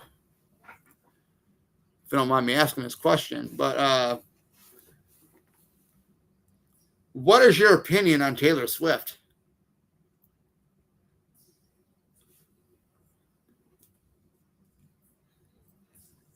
I know there's a lot of mixed. I know there's a lot of people out there that like her. There's a lot of people out there that don't like her. I'm in between. I mean, I think Taylor Swift's got some good music. I really do. You know, I don't know if I don't know. I don't know why people don't like her, but I mean, I personally don't have a problem with her. I'm more of a bigger fan of Carrie Underwood's than anything. I love Carrie's music, you know, from when she was on American Idol and stuff like that. But they're both good artists. I really like them both. You know, but you know, I think Carrie has the better music. That's just me. She was good as a country singer, but once she turned pop, her story went too wild. Yeah, her story went too wild. Her story went too wild for sure. She was definitely it was definitely crazy. I can't believe how hyped up a person is. They got her hyped up. She broke records. She surpassed Michael Jackson. She surpassed Elvis Presley with record sales and stuff like that, or whatever records she's broken already. She's broken a lot of them. But I do agree with a lot of people out there that she is overhyped. You know, but I think it's the way some people, you know, are, you know, hey, or what she stands for, what she stands for. Because I know there's a lot of people out here this way where I'm from that really like her, and there's a lot of people out here that don't like her. And you know, it's amazing that when you can write a lyric about a former boyfriend of yours, and then it reaches to a peak, and you got little girls that are 7, 8 years old listening to the music. Because I know I was on Spotify a couple years ago, and I wanted to say, hey, I wonder if I can look up some Taylor Swift songs, because I just want to find out what the hype is about her. So her song Maroon, love it, man, if you're hearing it. But, you know, when there's one part in the lyrics says that's a real fucking legacy to live, that's a real fucking legacy to live, whatever it is. When you get, like, you know, young kids listening to that, I mean, you know, what is the message to the song? Really, some of these songs, you know, but yeah, I mean, I know quite a few people that have young kids, particularly their 7, 8 year old daughters that really love her. And I remember when they had the whole Eras tour thing in theater. A friend of mine that I know from a church I used to go to a long time ago, her and a couple of her friends brought their kids to see it. And they're like 7, 8 years old. And she had video recorded, like the song where Taylor's on screen singing God, what is that one song that I can't remember what it was. And the kids were like up in the air dancing like that. Take it off, you know, like that. That's the song. I think that's the name of the song. But yeah, it was funny, you know. It's good. But you know, I don't like, again, I don't mind Taylor Swift. I do actually have one of her albums here. It's her newest one, Life of a Showgirl. I thought I'd get it because this is one of the variant cover records, and they were selling out fast on their website. This is in a protective sleeve, but the shrink wrap, guys, is still on this. The shrink wrap is still on it. And I have not listened to any of these songs, but I'm going to keep it in the shrink wrap and keep it in this because 10 years, 20 years from now, this album, still sealed, is probably going to be worth a lot of money. I'm pretty sure it's going to be. But yeah, definitely I got that. I know there was a whole issue between her and Carrie Underwood because Carrie Underwood kind of an issue about how her wardrobe was for the Life of a Showgirl. It was too revealing or something. I don't know. But I mean, regardless, they're both good, great musicians. I'll give it to both of them. To me, Carrie has the better music, that in my opinion. But Carrie is 100%. Carrie Underwood really, to me, isn't really all the way country anymore either. She's a mix of country and like rock, pretty much. Her one album, I think it was Denver Rhinestones. That was not really a country album, but I love it. I don't have the extended deluxe edition of it where it has Out of the Truck, which is a really cool song. But enough talk about them. Yeah, Shake It On or Shake It Off. Yeah, Shake It Off was two play. Yeah, it was. Yeah, it was. I mean, I don't wear a lot of musician T-shirts. In fact, I don't own any musician T-shirts anymore. Back in the day when I was in high school, I did. But for reasons I just don't really like wearing musician T-shirts because these are people that you admire, a lot of them, or that you kind of look up to as a musician and stuff too. But then, they do something kind of stupid, like they, get in trouble with the law and stuff like that. I thought about trying to buy a Carrie Underwood T-shirt off of her store, but I mean, it's like $50 and stuff like that. I better not, because let's say if they do something kind of stupid, then hey, I'm supporting this person after what they did and whatnot. But I remember Cheerleader by Omi. No, Omi. I've never heard of that person. There's some toys that didn't sell too good that would be a good investment on BC in 20 years. Oh, are you from Canada?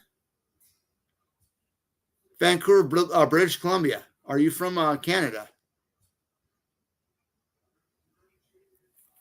Because that's the only thing I remember BC being from is Vancouver, British Columbia.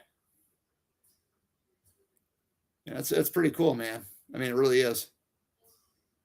I mean, Em is from the United Kingdom. She's from England. I just love talking, with her being in the chats and stuff. And for the most part, I thought Em was her voice was AI. For the most part, I thought it was. I mean, she really had everybody fooled.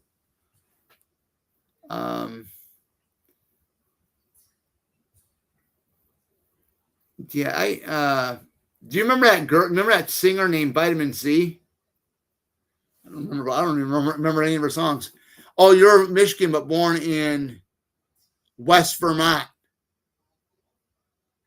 Okay.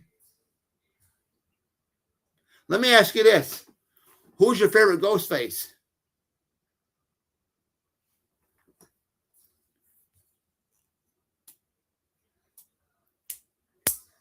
Who is your favorite Ghostface? I would love to answer that question. You can Google cheerleader. Okay. Who's your favorite Ghostface?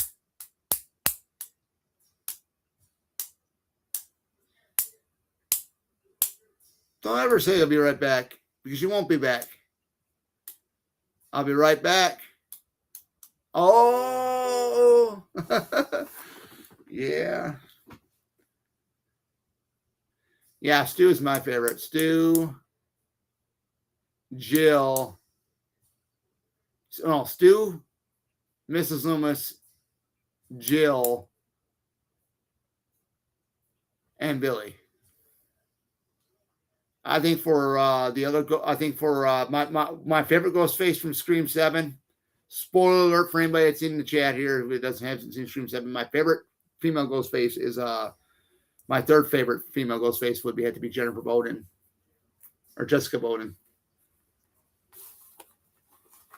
The Annie Wilkes 2.0. Annie Wilkes from Misery 2.0. 2.0. Yeah, he is, man. His range of movies is really good too. Shaggy from Scooby-Doo. Zoinks! I love that, man. I mean, I love watching those films of his. 13 Ghosts was another good one that he was in. The Crave was another one. Man, he's been in a couple TV shows. It's another cool thing about him. But yeah, I mean,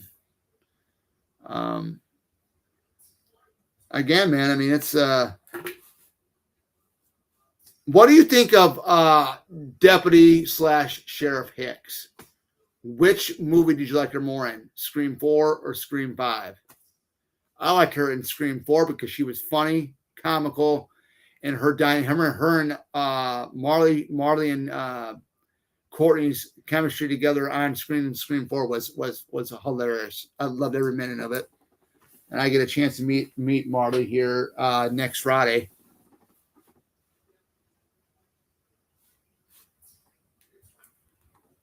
She's also Wendy Peppercorn from The Sandlot, too. She was also in Valentine. You know, the one with the killer with the Cupid mask on.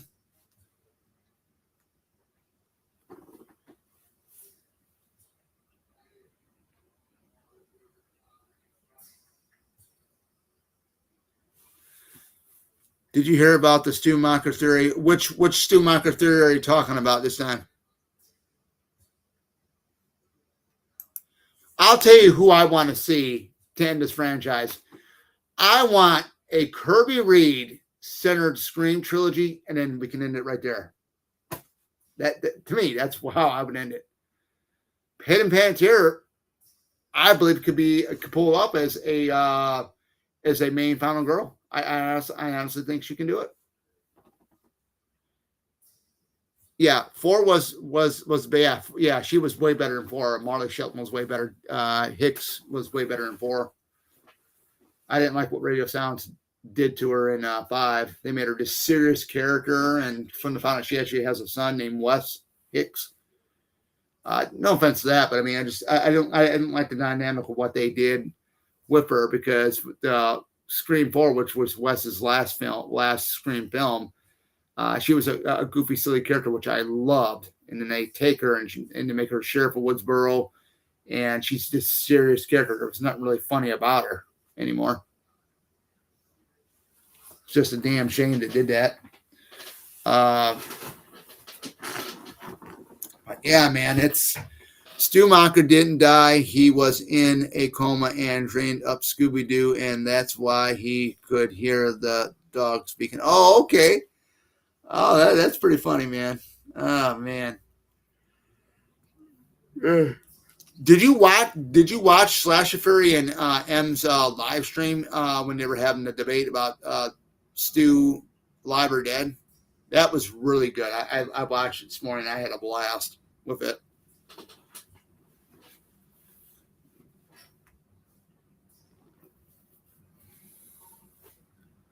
Definitely had a blast with that one. I think he's dead. But there's a lot of people out there in the toxic Scream community that are going to say different wise. But we're all about being respectful of everybody's opinions on something, and we shouldn't have to say, no, he's dead. I know he's alive. I know he's alive. That's full of crap. No, we're not going to go down that route here on the channel here, but.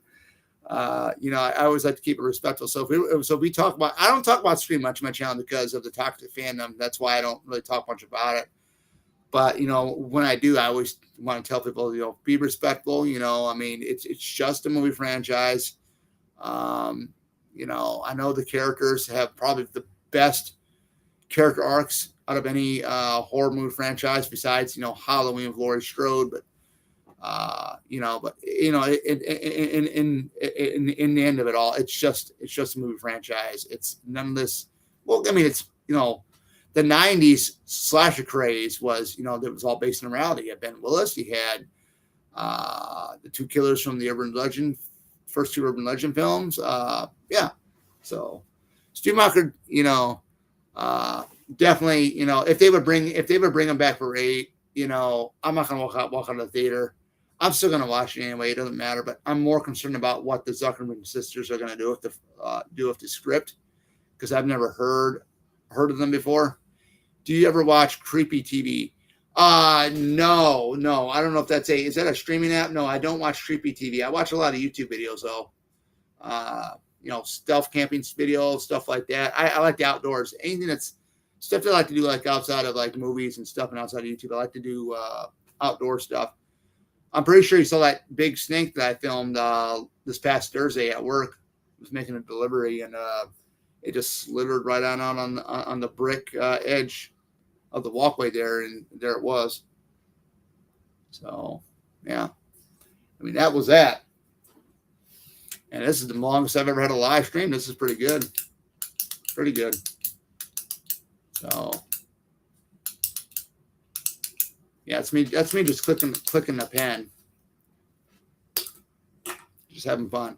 But really cool, Stewie, it would be, I'm going to have to mention to M and Slasher and Michelle. It'd be really cool if we can come through our computer screens and we can visit each other that way.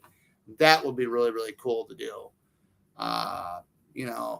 Fortunately, this isn't Back to the Future or Star Trek. For instance, in Star Trek, we can't say, hey, beam me up, and we're there in their home or their apartment or city or wherever we all live at, It was an anthology of horror stories. That does kind of ring a bell a little bit now. That does kind of ring a bell a little bit. Make sure you guys smash that like button, comment, and subscribe. Definitely. I mean, this is a great live stream. It's probably the longest live stream I got, and I'm having fun talking one-on-one with Stewie Jr. and Oracle one-on-one tonight. Blast. Yeah, that would be cool. It would be. It really would be, man. I mean, I mentioned it to her one time because I know she's been over here in the States a couple times already. Really cool to see her come to Chicago, but the only thing is I don't live in Chicago, so I live an hour away in a very small town, which I won't say here on live stream, but maybe backstage and stuff like that. If I'm ever on her, I mean, she already knows where I'm at, so what town it is, but yeah, it'd be really cool to meet her in person. I mean, just to have fun. I mean, I had always said the two countries I would love to fly over to would be United England, where she's from, and then Japan would be pretty cool. But then you gotta think too. I mean, Japan, you'd have to learn some of the language just a little bit, which I know some Japanese, not too much. I haven't practiced it for a while. I've been so busy, man. I really have been so busy because I work full time Monday through Friday, 8-hour shifts. I go to the gym, work out. I do YouTube here. I do help out my mom, stuff like that. With things and stuff, and so I mean that's that. I'm,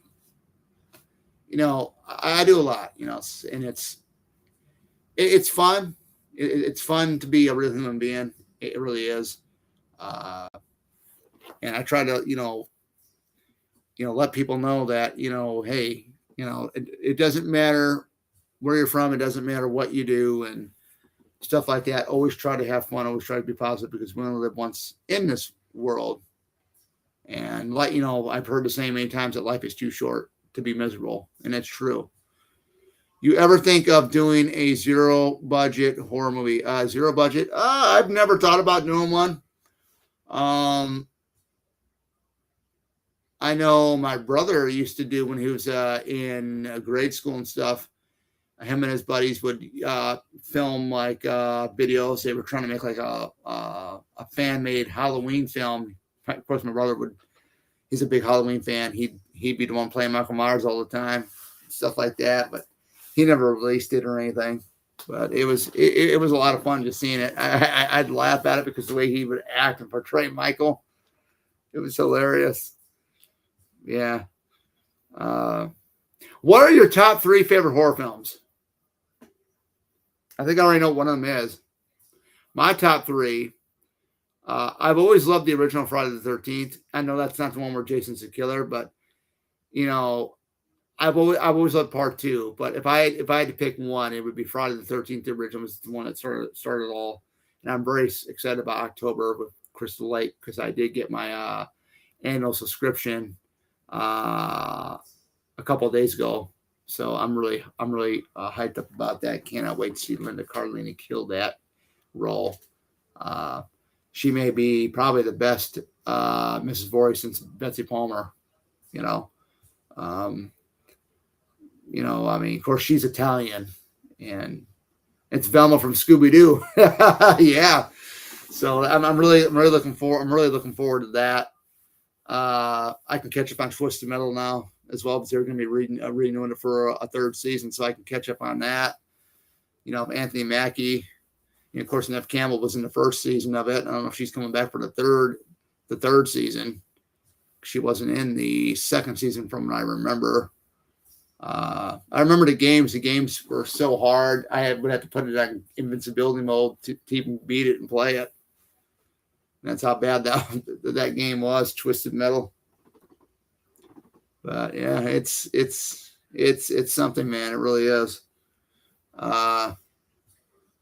Yeah, I mean, and you got to be very careful too because you can't overload on all these streaming apps too because I mean you have one annual payment, boom, there's another one there, right? I mean, if I was going to go ahead and do another one, it would have to be an annual payment, but I would have to make sure I do it like maybe in the winter. But I don't think I'm gonna go for any more streaming services because all the other ones I watch are free. But I thought I'd do just one, and it would be Peacock, and that's it because I don't even think Peacock. I don't think you can, or not Peacock, but I don't think.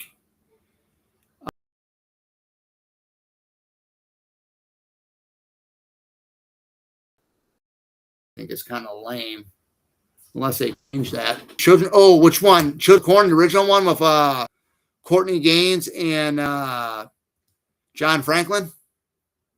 That also starred Linda Hamilton. That was pretty wicked. Army of Darkness. Now that was that was a pretty interesting one.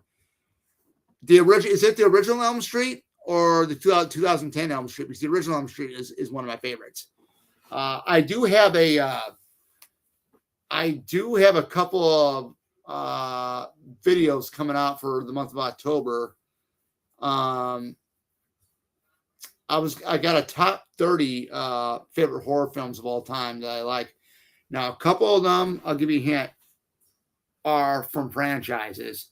And there are a couple of those ones from those franchises that are on the list. So, and those are the ones I enjoy the most, man. So this list is personal, very personal to me. I got it laying around here somewhere.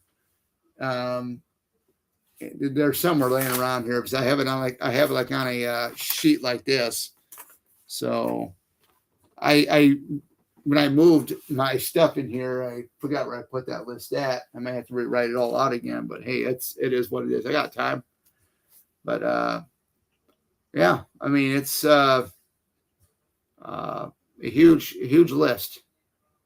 Now have you been to conventions and have you met people from these movies here?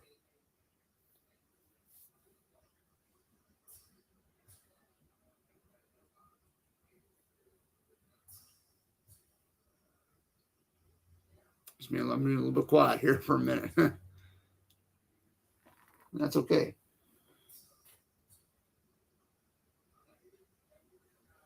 I'll tell you what. I'll end this live stream at 11. Right, 10:42 right now, my time.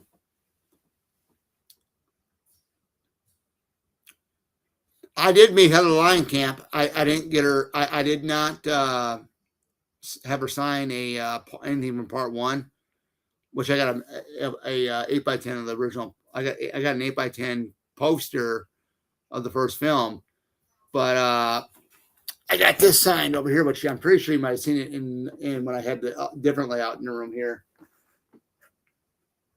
I got that, and you can see it like right in the corner, like right there. I don't know if that's picking up. You can see it right there in the pink. It says, if you die in your dream, it's for real. She says that to Kincaid, Kristen, Taryn, and Will before they enter the dream world. So we are getting a 45th anniversary of the film next year. So hopefully we get a reunion with that film there. To me, I think it should have been just a trilogy, 1, 2, and 3, and then you can jump from 3 to New Nightmare. But I've kind of really enjoyed Freddy's Dead. I mean, I'm not a big fan of the ones of Alice.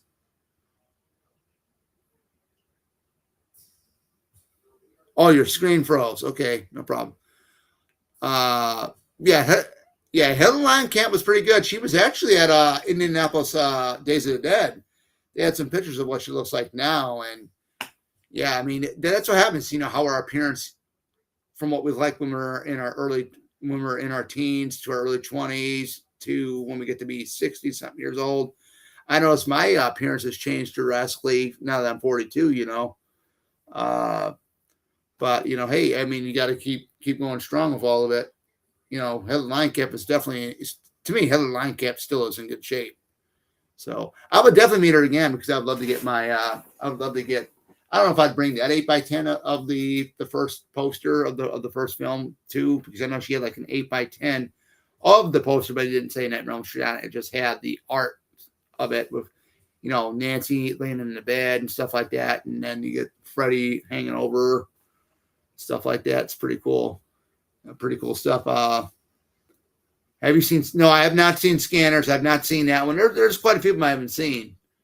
I was looking through Peacock and I came across Alligator from 1980.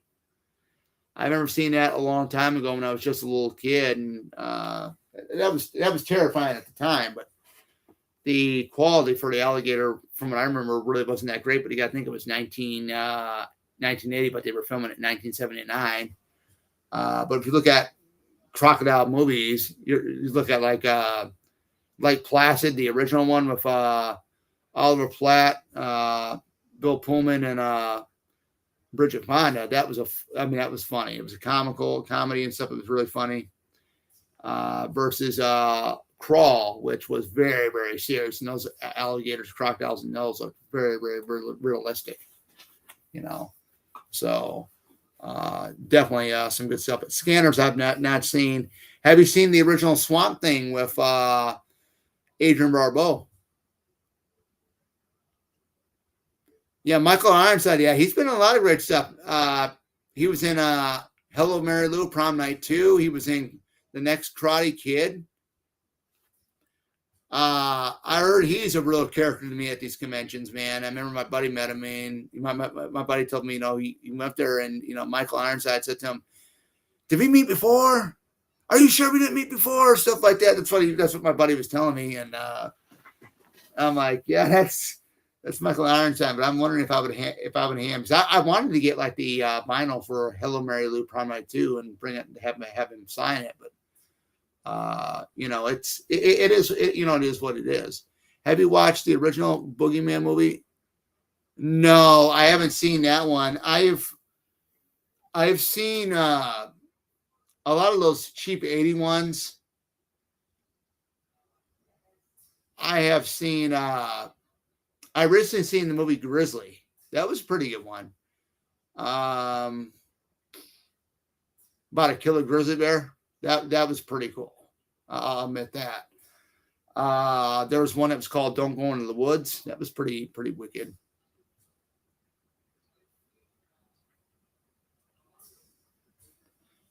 Yeah, the movie, the series, and the cartoon. Yeah, the cartoon, I remember just very little. I remember Return of Swamp Thing, which had Heather Locklear in it. That was pretty good. I think the prospects for him was way better in that film, especially some of the the experimental mutations that they had in that film was pretty cool. You had a guy that was spliced with like a, what was it, a insect, and then he had one that was like a half ape or something. Then he had one guy that was like sliced with an elephant or something like that. That was pretty wicked. Then he had that one that was like that one that he fought that escaped from there. Like looked like an octopus almost the way the head was, but he had a long trunk. That was pretty wild. You know, especially the two kids that were in that film. That was hilarious. But rest in peace, Dick DeRock, who played him, played Swamp Thing. What was your take on the TV show that came out that was on that was on God, it was the DC network. It starred Derek Mears played Swamp Thing. It only lasted one season, and that was it. And I'm like, oh man, we could have had more of Swamp Thing, but we never got that chance, which I thought was really lame. There were a lot of don't go movies in the 80s. Don't go in the attic. Don't go in the big. Oh yeah, I remember hearing about some of those. I remember Summer Party Massacre, the first one. I thought that was pretty cool.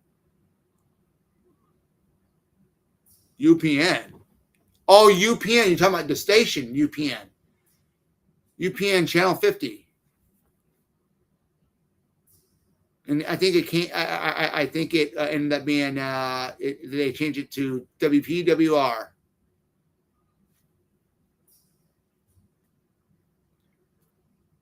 I guess they can call me. I guess you consider me an old timer now because I'm. I know some of this old stuff.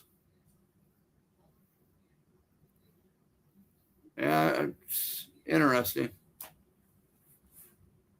It was a good series. I wish there would have been more. Yeah, I really wish, because his appearance in the Swamp Thing show that they did for the CW app was awesome. I thought it was really good. It was better than what Dick DeRock had on him in the two Swamp Thing movies. But it's unfortunate. I always loved Swamp Thing in Injustice 2, the video game, the fighting game with the DC characters. I thought he was a really cool addition to that game. Yeah, the CW. Yep. They changed it over to the CW. Because originally Stargirl was on the DC app. That didn't last long, and they put Stargirl. That was sad how they ended Stargirl, man. That was just really sad. Only went 3 seasons. It was just really lame. I got pretty much my Supergirl CW seasons all done. I'm missing 2 and 6 on physical format, which I got to try picking up because I know 3 is kind of hard to find brand new now. But we'll have to wait and see. Or else I'll have to pick up the whole entire set, the box set of it, maybe sometime down the road. But yeah, I've always loved. To me, Melissa Benoist is my favorite Supergirl. I have not seen the new one, the new movie yet with Millie Alcock yet. I've heard some bad things about it, but I just I don't like how grungy she looks.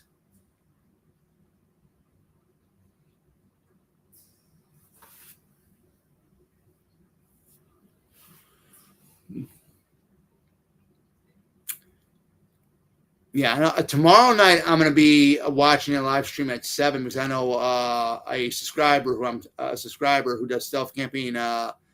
Tony from Random Adventures 2.0 is going to be doing a 50K celebration plus along with his birthday on there. So I'm gonna watch that tomorrow night. Did you see Beetlejuice? No, I didn't see the second Beetlejuice film movie. I didn't see that one. I love the original one. The animated series, I love the animated series, the Beetlejuice animated series back in the 90s. I love that one. I love watching it. I thought it was funny. It was great. You can do more stuff with animation than you can with like live action, to be honest. I don't know if you saw my video that this live stream I did this morning about they're gonna be putting the original Texas Chainsaw Massacre into an animation style format. And it's supposed to come out next year, so I can't wait for that. They already did Night of the Living Dead from 1968, and they call it Night of the Animated Dead. So I did see bits and clips of the animated version of Night of the Living Dead, and it looks really cool. I'm hoping one day we do get a Friday the 13th animation of the original film. That would be really badass just to see that. Definitely.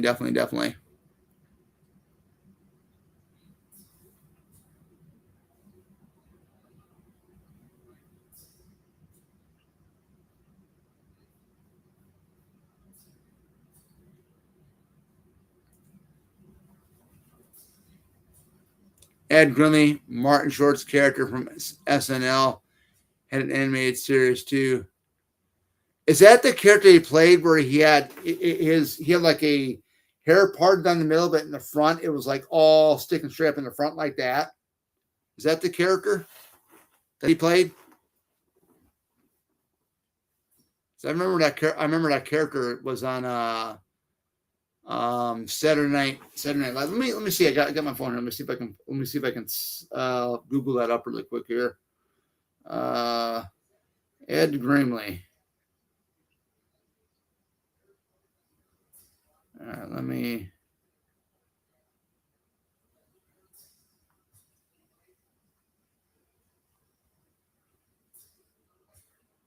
Yep, that's right. That's who it is, Ed Grimley. Yeah, that was a really whacked, tripped out character. Ed Grimley is a fictional, jittery, and neurotic character created and portrayed by comedian Martin Short, known for his gravity-defying hair, high-waisted pants, and obsessive love for Wheel of Fortune and his host Pat Sajak. Yeah, that's who he is. Yep, I know who he is. Yeah, and he loved. Yep, I remember that. Yeah, I remember seeing some of those SNL episodes of him on there back in those days. That was a lot of fun seeing that. Of course, SNL isn't the same without him or Aykroyd and all those guys. It's a shame. Stuff that we grew up watching has shows are still going on like that, but they're not the same. They don't got the same people. I was sad. We lost John Candy in '94, and that was a huge loss. Because every time I think of the '80s, I think of a couple of different things. I think of the John Hughes films, for one, and then John Candy, because that was the John Candy era. Stuart Smalley. Oh man, Stuart. I'm gonna type him in real quick here. Stuart Smalley. Is that another SNL character? Let me see.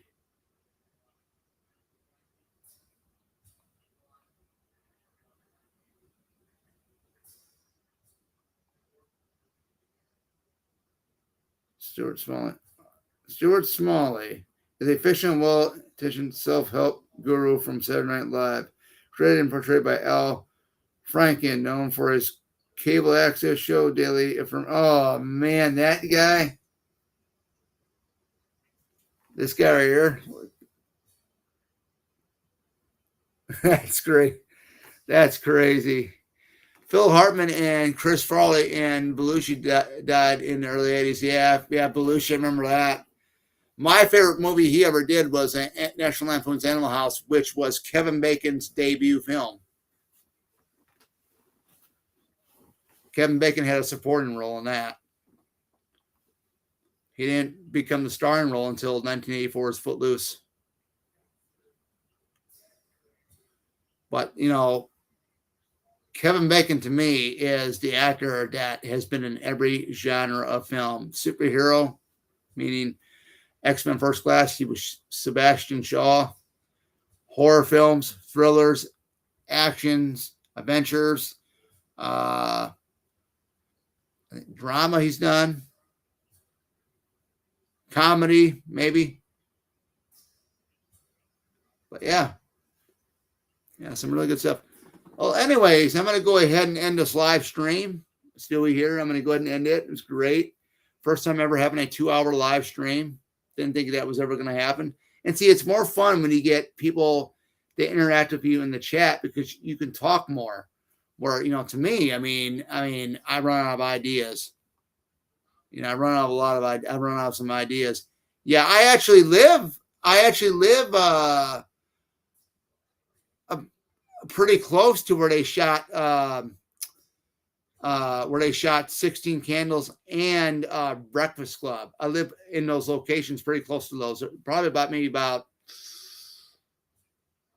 about a half an hour, maybe about an hour or so away from those locations where they shot 16 Candles and Breakfast Club.